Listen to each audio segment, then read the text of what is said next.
professor Júlio aí entrar, tá aí. Germana. Osvaldo, bom dia. Larissa. Silvia. Mamed tá aí, acordou cedo, hein, Mamed?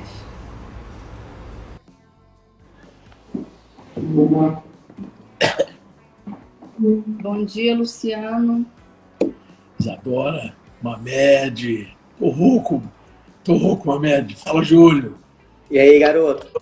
Tudo E bem? aí, Bom? professor? Tudo bem? Peraí, vira um pouquinho pra cá. Peraí, eu vou ajeitar tecnicamente aqui. Aconteceu o seguinte, Júlio.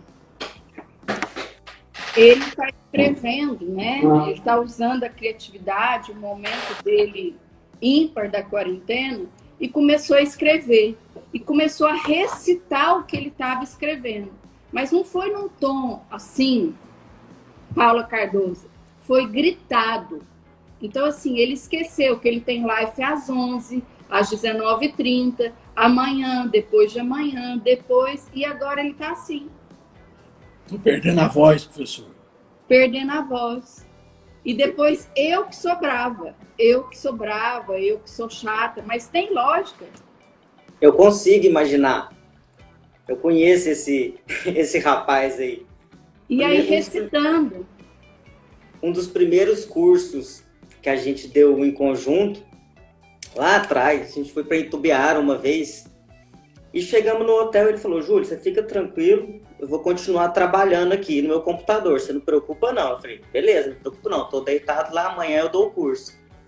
Deu 2h30 da manhã, nada, ele lá trabalhando e conversando naquele tom de voz dele. Deu 3h30, nada, deu 4 horas, nada, e ele conversando e a gente conversando. Quando deu 5h30 eu falei: desisti, não vou dormir mais não, vou tomar banho, já vou descer para tomar o café e a gente já vai direto desse curso. Então eu entendo a energia do nosso amigo aí, do nosso E aí, Big como Boss. se não bastasse, ele abriu as janelas e começou a recitar. Não foi cantar, viu, Ale, igual você. Começou a recitar da janela, gritado. Então, eu peço desculpa a vocês por ele, porque ele foi irresponsável, sabendo que tinha live com você, Júlio. E aí, agora tá assim, mas ele vai falar. Pode Mas deixar que ele vai falar. Mas eu entendo. Uma característica da genialidade, né, dos grandes gênios é essa. Eles são multifacetados. Nesse momento de reclusão, eu tô terminando de ler um livro aqui que eu tinha começado, até do Leonardo da Vinci, a biografia dele, do Walter Isaac, e a gente vê isso. O cara, quando pensa muito, ele ataca de várias frentes. E aí, exacerbando aí o lado artístico dele, é bom, tem que incentivar, pôr pra fora aí, ó, essa energia, essa genialidade aí. Vai ter coisa boa aí, eu tenho certeza. Quero ler, quero escutar. Não Mas ler, que quero ele escutar. vai fazer as lives, ele vai. Isso Vai, ele vai. tá aqui, velho. Tá aqui com a gente, velho. Mas vai falar, né? Vou falar. Ele não vai ficar só assim, não. Se for preciso, eu venho assim, eu falo mais pertinho. E esse canalha do Alex que tá aí conosco, ó. Ontem a gente ficou até 2h da manhã conversando no telefone também, esse canalha. Ele foi o culpado disso também. Vocês terminaram cedo, então? 2 horas vocês terminaram. Júlio, mas para nós é uma honra estar falando com você, né?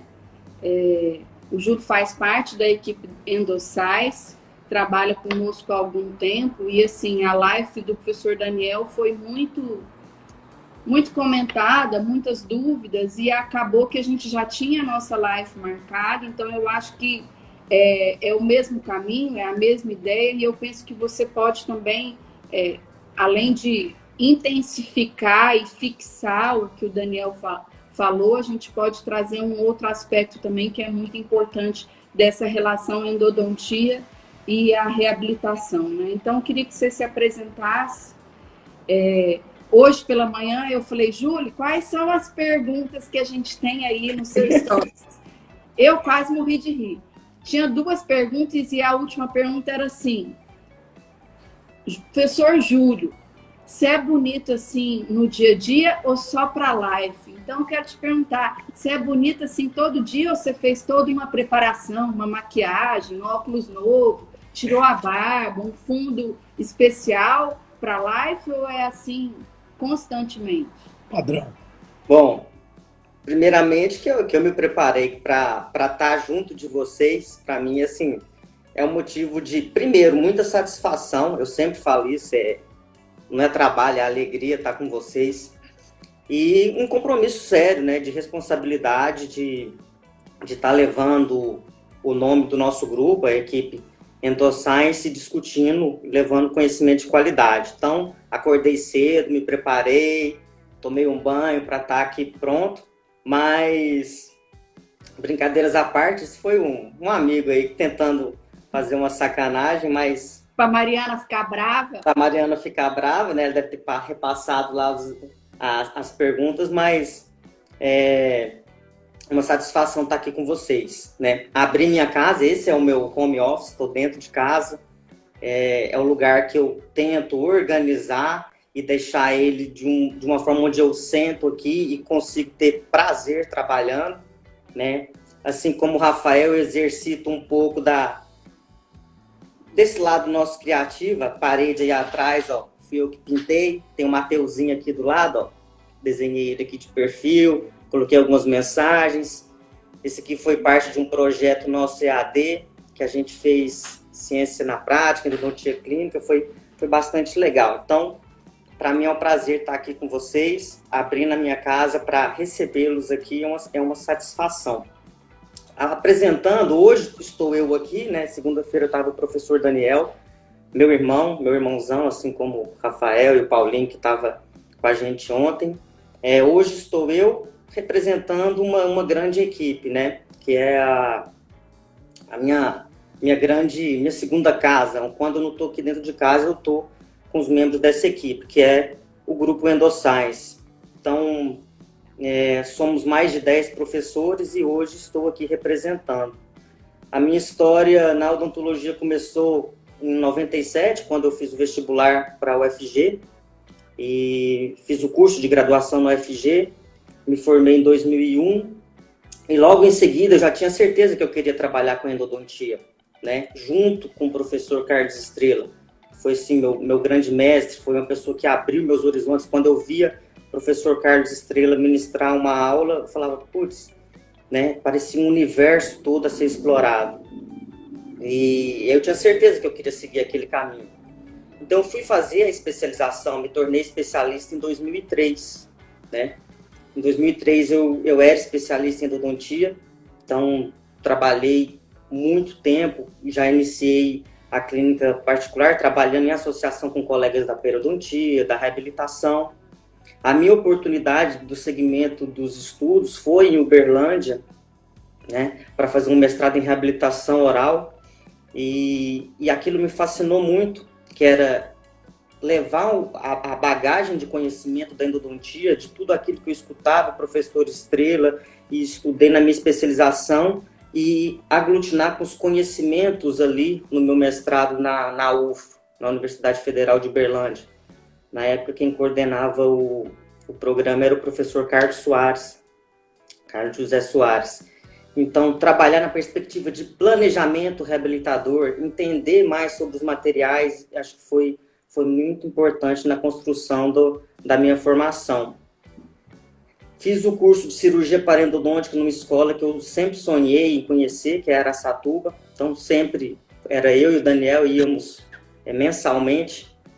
Pegava nosso carro aqui, ia dirigindo daqui a Araçatuba, numa época que as estradas não eram como hoje. Então, a gente dedicava muito a isso. Ficamos um ano consecutivo em Araçatuba. Retornei, participei aqui do meu doutorado aqui na Faculdade de Medicina, numa área mais abrangente ainda, que é na área de Ciências da Saúde, e depois concluí meu pós-doutorado aqui também. Tive a oportunidade de trabalhar como professor na Unievangélica, em Anápolis, de 2014 até 2016, 2 anos e meio, então tive essa experiência também na faculdade particular. Na cidade de Anápolis. Na cidade de Anápolis. Lá eu tive a oportunidade de trabalhar no núcleo docente estruturante e estudar não só odontologia, mas um pouco de pedagogia, matrizes curriculares. Então fui participei do processo de mudança da matriz curricular, foi um crescimento pessoal muito grande, profissional também, né? Ter contato com os alunos, coordenei todo o departamento de extensões, que isso tem muito forte lá, a parte de extensão, né? E em 2016 eu tive a oportunidade de retornar ao UFG e trabalhar com o meu mestre, que é o Carlos Estrela, com o meu irmãozão, que é o Daniel, professora Ana, que para mim é assim, o professor Carlos é meu pai na docência, a professora Ana é minha mãe, e hoje estamos com a equipe assim, só de pessoas de altíssimo nível e que são colegas, né? Carlos Estrela, eu, Patrícia, professor Daniel. Hoje você é professor da Universidade Federal. Sim, hoje eu sou professor da Universidade Federal de Goiás, junto com esses que eu acabei de citar. Júlio, é uma história, né? É um caminhar. E pensando nisso, assim, antes da gente entrar no assunto propriamente dito, anteontem eu tive uma pergunta no Instagram, a gente está com muito tempo e a gente acaba vendo essas perguntas e respondendo, e uma das perguntas foi por que eu não era professora de graduação. E na minha fala eu citei vocês como professores jovens que se dedicam à Universidade Federal, e eu queria te perguntar, né? Você é um professor 40 horas, né? Você é tempo integral da universidade. Você acha que é possível ser um professor tempo integral na universidade e ter algum trabalho paralelo, por exemplo, ter um atendimento clínico, porque assim, o que eu vejo, Júlio, é as pessoas querendo fazer tudo, né? Por exemplo, assim, eu não sou professora universitária, mas eu me dedico ao meu consultório e à pós-graduação. É possível um professor que se dedica, como você, como o Daniel, à Universidade Federal como um todo, que precisa muito de um professor tempo integral, é possível? Você tem tempo, Júlio? Você tem um tempo extra para se dedicar a um atendimento? Bom, tempos atrás me fizeram essa mesma pergunta e a minha resposta foi mais ou menos no seguinte sentido. Hoje, eu estou exatamente onde eu pensei, onde eu imaginei, onde eu tracei como estratégia para estar há 10, 15 anos atrás, né? Então, assim, eu sou um profissional realizado, assim, eu estou exatamente onde eu gostaria de estar. Então, acho que isso é o mais importante, né? Você levantar, acordar e pôr o pé no chão e falar assim, nossa, que legal, vou ter um dia de trabalho, né? A mesma sensação que você tem quando você põe a sua roupa e fala assim, vou para o meu consultório, vou cuidar dos meus pacientes. Isso é uma coisa pessoal, cada um vai trilhar o seu caminho. Então, assim, eu particularmente eu me considero um profissional realizado. Assim, eu estou exatamente onde eu gostaria de estar. Por quê? O que eu sempre imaginei fazer, eu sou fascinado pela docência, é compartilhar conhecimento e, mais do que isso, compartilhar conhecimento, é ser protagonista na produção desse conhecimento. É uma coisa que me fascina. Então, ter a oportunidade de fazer pesquisa, de estar ao lado de grandes pesquisadores, são pessoas que, além de estudar a ciência, o método, a técnica do tratamento endodôntico, que é a minha área, a gente estuda muito educação também. Quais são as melhores estratégias? Como eu vou levar isso para o meu aluno? Como eu vou levar esse conhecimento, disseminar esse conhecimento para que a sociedade, de modo geral, seja beneficiada e continue evoluindo, né? Então, dentro da Universidade Federal, a gente tem essa possibilidade de trabalhar tanto na parte do ensino, né, nas atividades acadêmicas, pedagógicas, mas atividades de pesquisa, produzindo um conhecimento, né? Então, isso é muito fantástico. Além disso, a gente tem uma série de outras atribuições, né? Então, por exemplo, o Daniel citou aqui, vou embarcar agora em um cargo de administração, vou ser o vice-diretor da faculdade, vou ser o coordenador do curso de odontologia.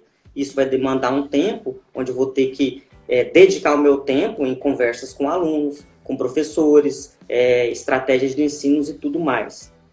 E aí, no foco específico da pergunta, ainda assim, você tem tempo para projetos específicos dentro da área de atendimento clínico, por exemplo, ou projetos de extensão?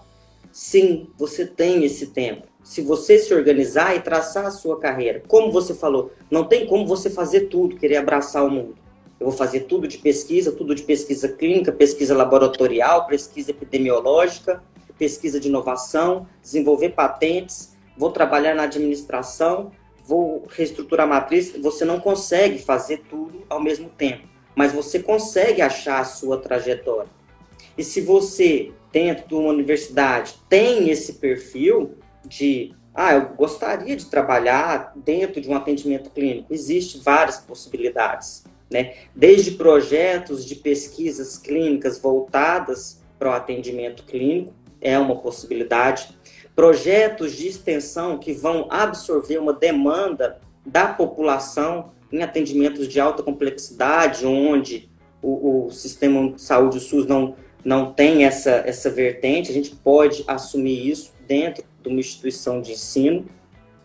E existem muitos exemplos que podem ser melhores implementados. Por exemplo, quando a gente recebeu aqui o professor Aníbal, que é um brasileiro, amigo do professor Carlos e está hoje na Universidade do Texas, ele dedica 2 dias da semana ao atendimento clínico dele no consultório particular da faculdade, né? Onde a faculdade oferece esse benefício de um atendimento de alta complexidade, com um profissional altamente capacitado para a população, e a universidade recebe em torno, porque essa população que vai recorrer a esse profissional, ela deixa lá os custos, como se fosse um consultório particular, onde a universidade recolhe em cima daquilo, pagando o professor especificamente para aquilo. Então, existem as possibilidades, né? E não é para todo mundo, vai depender então do perfil de cada profissional, como ele quer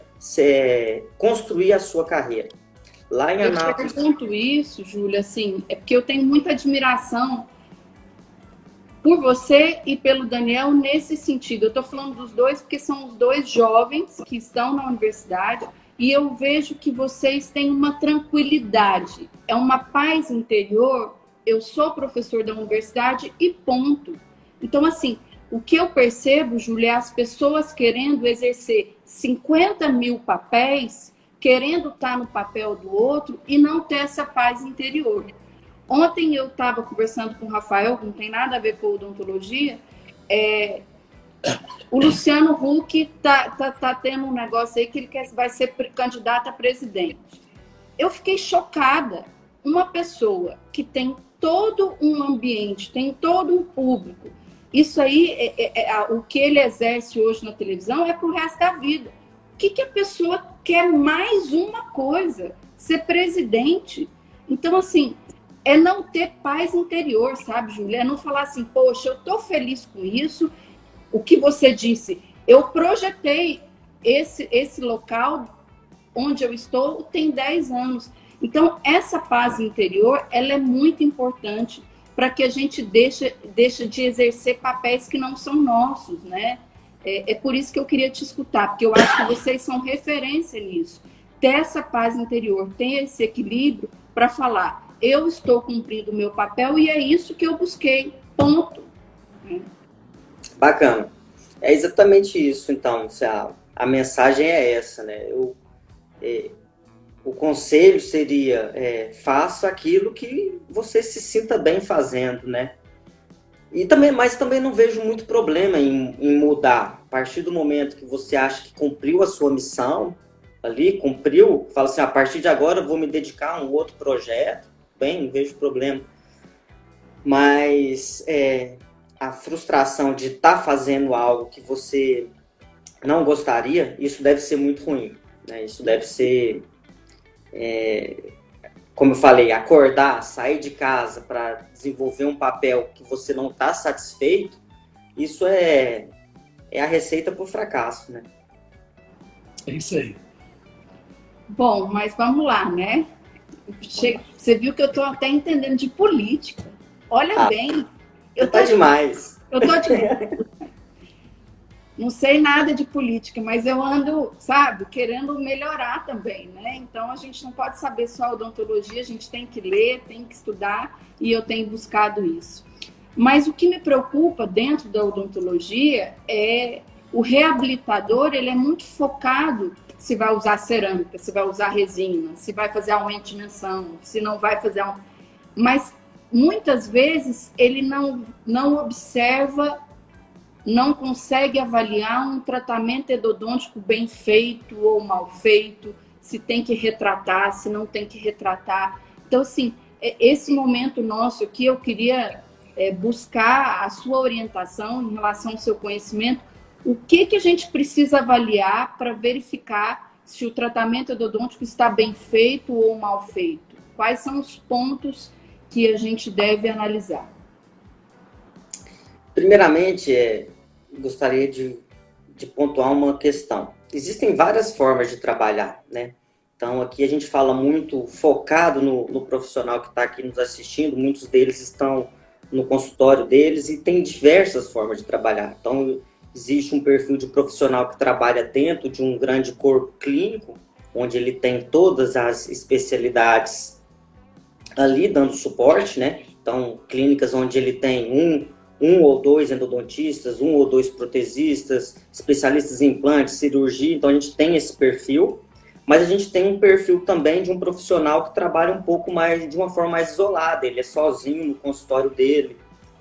Isso é muito comum no nosso público que está no interior, né? Então, ele tem que assumir diversas áreas, né? Então, primeiramente, não acho que seja algo específico só daquele especialista, é ele que tem que resolver. Vai depender muito da capacidade do profissional, da formação, né? A gente tem hoje um perfil de pessoas que procuram os nossos cursos, que já fizeram outros cursos e querem aprender mais para dominar essa outra área. E aí o mesmo profissional teria essa capacidade de fazer a análise, né? Dito isso, é muito importante, ao fazer uma análise de um paciente que vai entrar em um processo de reabilitação, seja de um único dente ou um processo mais geral, né, mais complexo, da situação das questões endodônticas, né? E aí envolve, primeiro, fazer um correto diagnóstico se existe algum tipo de doença de origem endodôntica naqueles dentes, né, que vão ser alvo da reabilitação. Então, esse é o primeiro ponto. Existe algum processo patológico? Essa é a primeira pergunta a ser respondida. Porque muitos dos processos patológicos, eles são assintomáticos ou estão em condições de latência. E aí, ao se transformar a arquitetura dos dentes e mudar as forças oclusais, você pode ser um fator desencadeador de um processo que estava assintomático e ele torna-se sintomático e venha trazer desconforto para o paciente. Mesmo que a patologia seja assintomática, ela precisa ser tratada. E no decorrer da live a gente vai discutir sobre isso. Eu não posso deixar um processo patológico a questões de sorte, né? A gente vai falar aqui um pouco sobre a correlação entre as doenças das lesões periapicais, as doenças endodônticas, infecciosas, com a saúde sistêmica também, né? Isso tem que levar em consideração. Então, o primeiro ponto e a primeira pergunta é responder: existe algum processo patológico associado a esses dentes que eu vou reabilitar? Né? Se sim, qual é o melhor tratamento para essa situação patológica? Depois que você responde isso, você vai fazer análises de risco-benefício, né? Então, você vai ter que precisar analisar e falar quais são os riscos, né? Esse dente que eu vou reabilitar, ele tem um fator de risco? Ele não tem doença hoje, mas ele tem algum fator de risco para desenvolver um processo patológico no futuro? Se sim, você tem que discutir isso com o seu paciente. E como o Rafael falou várias vezes nas lives anteriores, né, a teoria da montanha, está de mão dada com o seu paciente, dá informação, né, desses fatores de risco, falar por qual caminho nós vamos seguir. Né? Você não tem processo patológico hoje instalado, mas se a gente remover esse pino, colocar outra coroa, mudar as forças oclusais, essa situação desse tratamento endodôntico, dessa situação, ele pode ser um fator de risco para desenvolver o problema no futuro. E aí, vamos fazer o retratamento agora? Vamos apostar ou não? Porque tem situações que eu consigo dar essa opção para o paciente, né? E aí, já deixo claro que quando existe um processo patológico instalado, eu não vejo como opção preservar a doença. Mas nas questões de fatores de risco, sim. E a terceira situação é uma situação onde você vê uma indicação da intervenção endodôntica, mas existem fatores de risco no processo do procedimento operatório, né? Então, um exemplo aqui, um pino extremamente longo e uma raiz que foi bastante desgastada com paredes extremamente finas. A remoção do pino é um fator de risco para fratura, e aí você acaba perdendo o dente. Então, você tem que avaliar essas 3 situações antes de definir qual será o seu planejamento. Então, a primeira, resumindo, existe alguma doença, algum processo patológico instalado? Segundo, avaliar os riscos, o risco de se desenvolver um processo patológico dali para o futuro. E o terceiro é o risco de acontecer as intercorrências se você realizar o procedimento operatório endodôntico.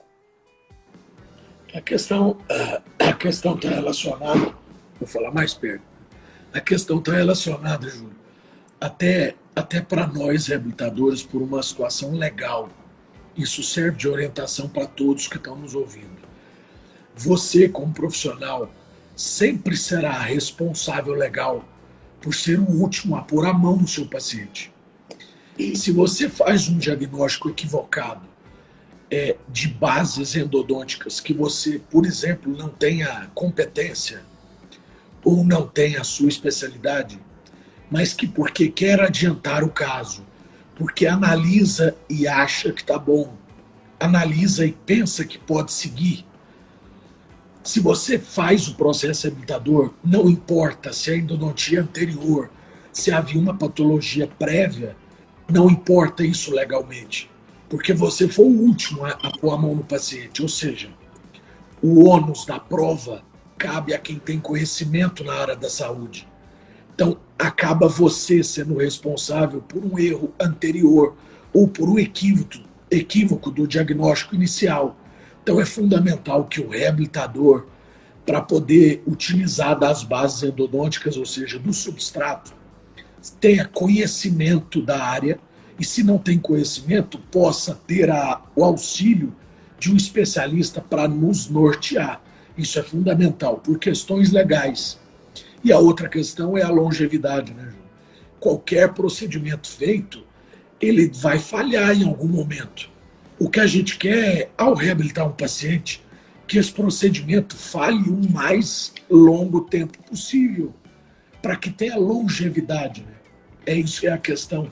Então, é entender a endodontia e o que a endodontia pode nos oferecer de suporte e benefício para estabelecer o caminho dessa montanha, né? Qual caminho nós vamos seguir e quanto de longevidade nós vamos oferecer. Isso acho que é importante para o reabilitador entender, né? Sem dúvida, sem dúvida. Uma das perguntas foi da Vitória Amanda: como lidar com o paciente que não quer fazer o retratamento, né?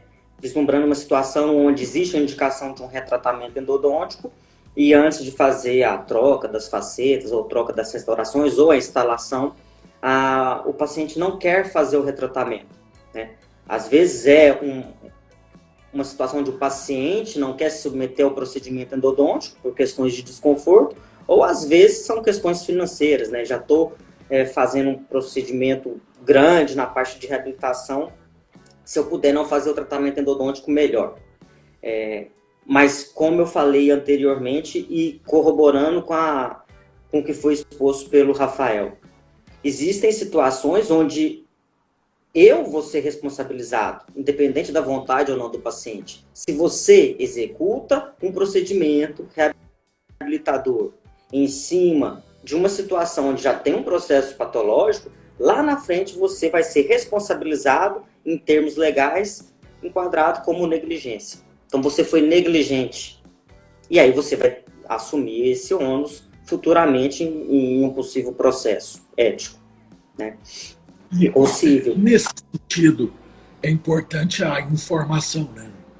Se o paciente, ao receber todas as informações, e ele opta por não seguir o caminho, ou os caminhos que você apresentou, que ele tenha a informação dos riscos e das consequências por não intervir.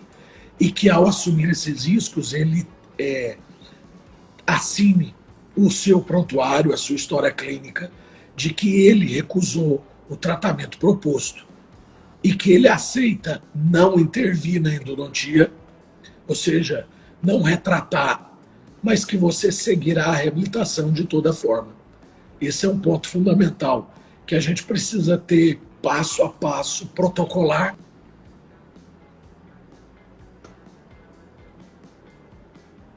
Tá aí, Julinho? O Júlio saiu, ele volta daqui a pouquinho. Vou esperar ele voltar. Mas é isso, galera. A preocupação que a gente tem é primeiro, a questão legal. O reabilitador precisa se resguardar nesse processo, caso haja, por qualquer motivo que seja, uma negativa por parte do paciente, né? Se houver negativa por parte do paciente, para qualquer caminho oferecido, ele precisa assumir, assinando a história clínica e o prontuário.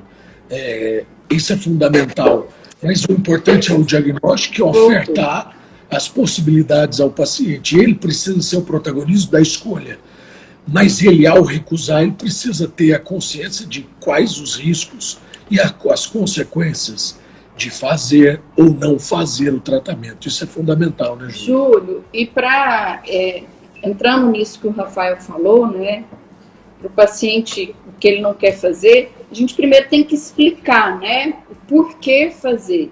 E para isso a gente precisa desses exames complementares. Qual exame complementar hoje você indica como endodontista para a gente comprovar que existe uma patologia? É um simples raio-x periapical? É uma tomografia? Qual o caminho que o reabilitador deve tomar para que a gente faça essa definição com bastante critério, né? E o que vocês têm de ciência produzida pela equipe Endoscience que pode nos ajudar nessa informação? Certo. Primeiro ponto, todo processo de diagnóstico, ele depende de uma perspicácia muito grande do profissional. Dependendo da situação, e eu falei aqui no início da live, diferentes formas de trabalhar, é muito comum você receber, enquanto endodontista, às vezes você recebe um e-mail, recebe um WhatsApp, ou recebe exames de raio-x periapical, solicita um posicionamento, um laudo, que seja uma opinião do ponto de vista endodôntico. E aí, primeiro ponto, exames por imagem são exames complementares. Eu não consigo chegar a um diagnóstico confiável, assertivo, apenas com um exame. É preciso, é fundamental, na maioria das situações, que eu faça o processo de diagnóstico de acordo com a semiotécnica por completo. Então, pela técnica do interrogatório, eu pesquisar os sintomas do meu paciente, quais são as queixas, né? Se aquele paciente sente dor, se aquele paciente não sente dor, eu realizar o exame clínico para detectar se eu tenho aumento de volume na região, avaliar a coloração da mucosa na região periapical, avaliar se eu tenho problemas periodontais associados, se eu tenho sinais de processos de infecção em andamento, por exemplo. Então, além dessa avaliação clínica, a anamnese, eu vou associar com os testes complementares, que são os testes de vitalidade pulpar, né? Eu vou usar o FRI, vou usar a oximetria, que aí já entrando pelo que o Rafael falou, a gente tem uma série de estudos focados na avaliação da situação da polpa dental, A gente estuda muito um aparelho de oximetria, que ele é o aparelho para ver o nível de saturação de oxigênio do paciente no momento da anestesia. A gente tem transportado isso para avaliar o nível de saturação de oxigênio do tecido pulpar. E uma das linhas de maior produtividade nos últimos 15 anos da pesquisa, o professor Carlos à frente, são os recursos de imagens, né? Então, primeiro a gente tem a radiografia periapical, mas muitas vezes, né, cada vez mais, a gente lança mão das tomografias computadorizadas, né? Então, ao associar todos esses dados, né, é que eu vou chegar a uma conclusão, se eu tenho um processo patológico instalado ou não, o processo é. Né? Então, eu vou avaliar, primeiro, retomando, eu tenho algum sinal, algum sintoma de processo patológico, de infecção endodôntica associada a esse dente, algum processo inflamatório, né? Vou fazer a anamnese e depois vou fazer a análise dos exames complementares, dentre eles o exame por imagem, que é fundamental. Então, eu vou pegar uma radiografia periapical e vou avaliar a região periapical. Eu tenho sinais de reabsorção óssea, como que está a lâmina dura, né? Eu tenho sinais de degradação dessa lâmina dura, já ou não. Eu vou avaliar se já houver um tratamento endodôntico realizado, quais são as características desse tratamento endodôntico. Eu tenho imagens sugestivas de falha, de gaps, de bolhas. Qual que é o meu limite apical da minha obturação do canal radicular? E aí, já entrando aqui, estudos epidemiológicos feitos no início do século, lá com o professor Carlos, lá com Marcelo, que hoje não está no Ministério Público, em Brasília, a gente mostra que, e até corroborando com resultados mais recentes do Luciano Sintra, de Araçatuba, o limite apical adequado da obturação é entre 1 a 2 aquém do ápice radicular. Saindo disso, eu tenho um fator de risco a mais para o desenvolvimento da periodontite apical, da lesão periapical. Né? Então, eu vou avaliar a condição desse tratamento endodôntico e vou avaliar, por exemplo, já citei aqui, os retentores intrarradiculares já instalados. Ele é metálico, ele é pré-fabricado, ele é um metálico fundido, ele está na proporção correta, ele está muito curto, e isso seria um fator de risco para uma fratura a posteriori, né? Então, são situações que eu preciso investigar antes de chegar no meu diagnóstico, né? Não só o exame complementar por imagem, mas toda essa condição. Acontece muito na vida do reabilitador da gente pegar o paciente e não tem nenhum sinal clínico que nos chame a atenção, que nos leve a acreditar que tem um processo instalado. A gente faz a solicitação de um exame periapical. Existem 1, 2, 3 dentes com tratamentos endodônticos. Mas nesse momento entra muito a nossa percepção clínica passada. Eu olho a radiografia e penso, eu acho que está bom. Me parece que tem um problema. Diante disso, uma orientação ao reabilitador, e até para que você possa nos orientar em relação aos dois problemas, os dois exames. Nesse sentido, por uma segurança a mim, reabilitador, e a segurança ao paciente, eu solicito e indico para aquele dente especificamente que eu tenho um tratamento de canal e tenho dúvida, mesmo não tendo sinal clínico, mas eu tenho dúvida da situação radiográfica, eu indico tomografia ou indico radiografia periapical. E qual a diferença em lesões já pré-existentes em que a radiografia periapical não constata e a tomografia é capaz de constatar? Existe algum tipo de padrão? Caiu dele de novo, ele vai entrar daqui a pouquinho. Mas acho que a galera entendeu o que eu quis dizer, o que eu perguntei. Né? Assim, o que acontece muito, o paciente chega... O que eu estava falando aqui, Júlio, assim, às vezes acontece muito nós, reabilitadores, pegamos pacientes com tratamentos endodônticos e a gente tem dúvida, porque não tem sinal clínico, mas a imagem não é uma imagem absolutamente impecável. Nesse sentido, eu indico tomografia ou o próprio exame de imagem radiográfica periapical é suficiente. E se você tem alguma informação para nós sobre as diferenças em se diagnosticar com tomografia ou com radiografia periapical dessa situação de dúvida, você consegue nos orientar como reabilitador nisso? Sim, claramente. Um dos estudos clássicos, hoje a gente já considera um clássico do professor Estrela, dentro da tomografia, acho que foi um estudo divisor de águas, foi um estudo de 2008, quando ele começou a linha de tomografia, e por isso a linha segue até hoje e se investiu tanto em tomografia a partir desse estudo. O Gustavo citou esse estudo, e é claro esse estudo quando a gente vê a acurácia de se detectar uma lesão periapical por um raio-x periapical, por um exame de panorâmica e por uma tomografia. E a relação é assustadora. 50%, em torno de 50% das lesões que eu consigo detectar pela tomografia, eu não vou conseguir detectar pelo raio-x periapical. E isso foi dado nos tomógrafos lá de 2007, 2006.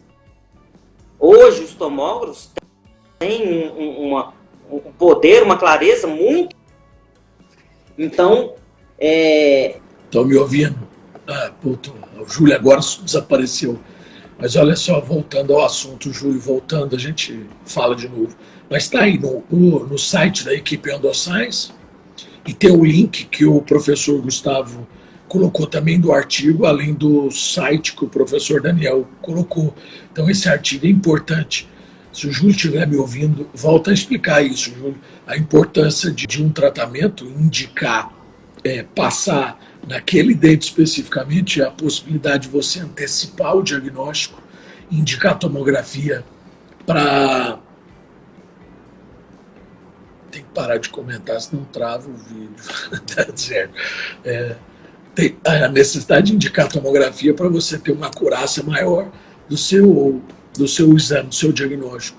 Porque muitos casos de radiografias periapicais em que as lesões estão silenciosas, em que você não tem o diagnóstico, reabilita, e a situação vem a dar problema futuro e nem sempre sabia se o diagnóstico anterior. Então é importante o uso da tomografia para aquelas situações de tratamentos endodônticos prévios, com dúvida da situação clínica, você indicar o tratamento, o exame tomográfico. Aliás, hoje a tomografia é um exame acessível, né? Então é possível você indicar de maneira acessível a todos os pacientes, porque é possível ser executada e realizada, né?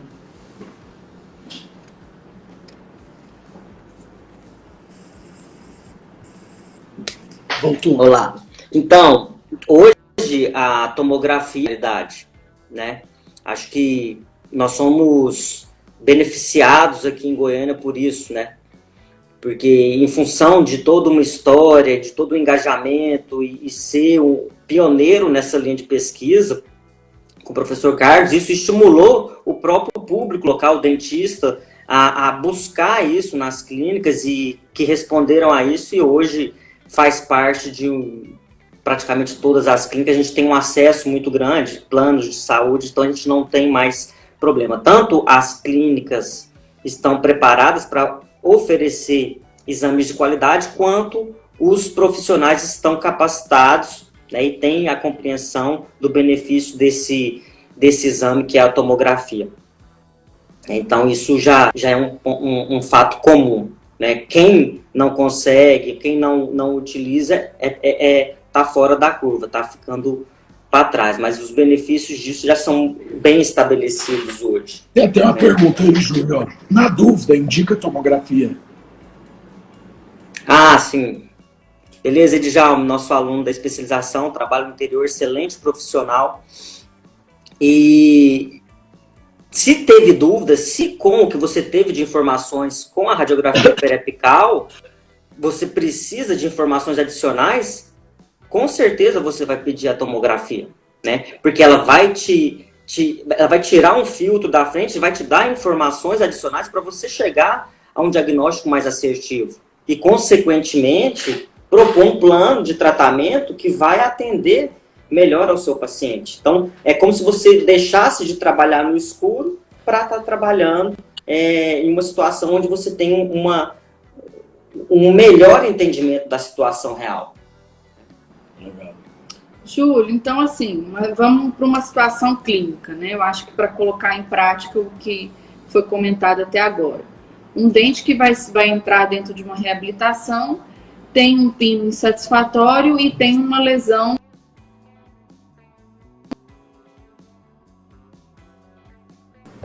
que foi diagnosticada por radiografia periapical e também complementada por tomografia. Como que a gente atuaria? O endodontista vai remover esse pino insatisfatório, vai retratar, vamos o processo até a instalação do novo pino.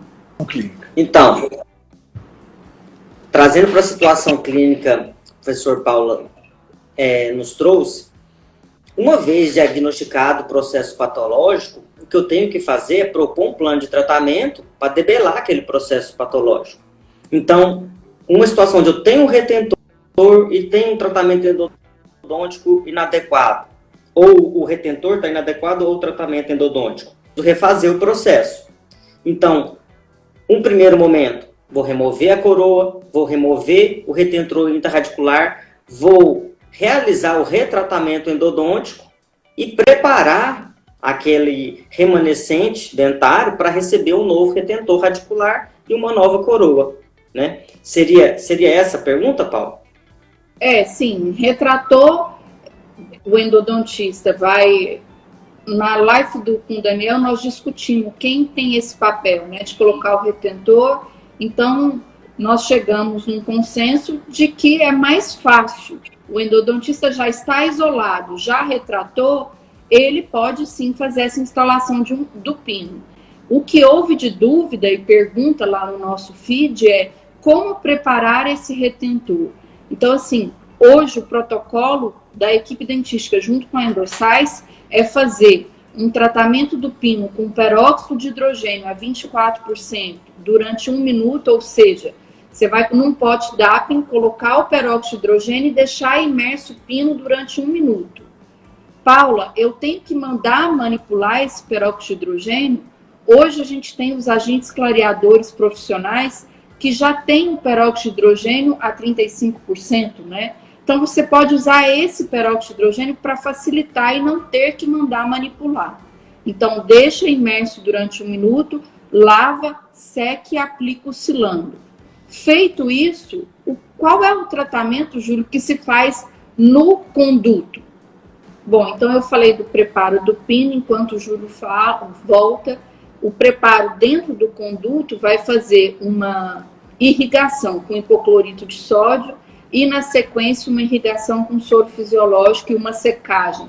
Não só com a cânula apropriada, que é uma cânula extremamente fina, mas a gente vai fazer também uma secagem com papel apropriado que os endodontistas usam, né? Cone de papel. Absorvente, né? Feito isso, a cimentação é feita com um cimento dual autoadesivo.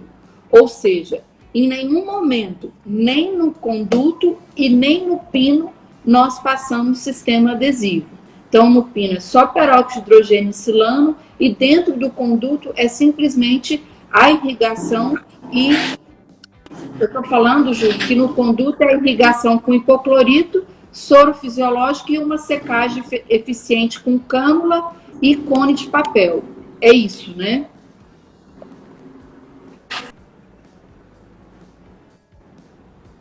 E aí depois... Irrigação a gente tem...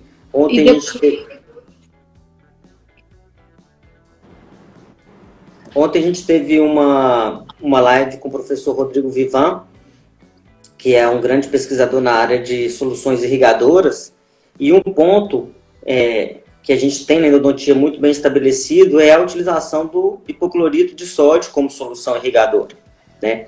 É claro que ele causa algum efeito no processo de adesão, né? Mas a gente tem uma série de estudos, tanto in vitro quanto clínicos, que mostram que esse efeito ele não vai prejudicar de uma significância clínica e comprometer o sistema de adesão porque você usou o hipoclorito de sódio. Existem algumas formas de minimizar esses efeitos, né? Como uma irrigação final com solução fisiológica, utilização de tiosulfato para tentar neutralizar os efeitos do hipoclorito, que a gente pode lançar a mão. Mas, em linhas gerais, o que a gente tem como protocolo é, sim, a irrigação com hipoclorito de sódio e podendo neutralizar ao final da irrigação com solução fisiológica ou água destilada. Júlio perguntou qual o momento eu faço o retratamento. Eu coloco o pino de imediato? Vocês, como endodontistas, sugerem esperar um tempo? Como é a indicação de vocês? Então, como o Daniel falou também, na segunda-feira, o momento ideal para se instalar o pino, né, seria no próprio momento da obturação. Então, a gente realiza o procedimento de obturação, o dente já está isolado, eu tenho a real exatidão do comprimento de trabalho, do quanto que eu obturei, o cimento ainda não terminou a sua presa por completo, então, nesse momento, eu vou desobturar, e aí eu tenho a oportunidade de checar se aquele ambiente, o conduto está preparado para receber o pino e acomodar de uma forma melhor o remanescente da obturação lá embaixo. Então, eu vou compactar o remanescente da obturação, os 4 milímetros, 5 milímetros finais, com instrumentos do endodontista, enquanto o material obturador, cimento endodôntico mais gutapercha, ainda não sofreu o processo de presa final. Então, eu tenho a oportunidade de deixar aquele remanescente de 4 milímetros melhorado se eu faço esse procedimento no mesmo dia que eu obturei. Se eu espero 15 dias, 20 dias, quando você vai fazer o seu preparo, o cimento já tomou presa por completo. Então, o procedimento de desobturar, você pode gerar forças na massa de obturação que vai gerar microtrincas nessa massa obturadora ou percolação entre a obturação e as paredes do canal. Então, o seu remanescente de 4 milímetros apicais, ele fica mais suscetível a infiltrações. Ju, então, nesse sentido, sim. Como a gente teve várias pausas e agora está tendo muita pergunta, a gente pode encerrar e depois seguir até 12h10 para que a gente consiga responder essas perguntas? Pode depender. Claro. Porque vai cair, né? Meio-dia vai cair e a gente vai reconectar de novo, né? Eles têm perguntado... Perfeito. Está perguntando muito sobre o pino anatômico, você quer explicar? Eles perguntam muito sobre...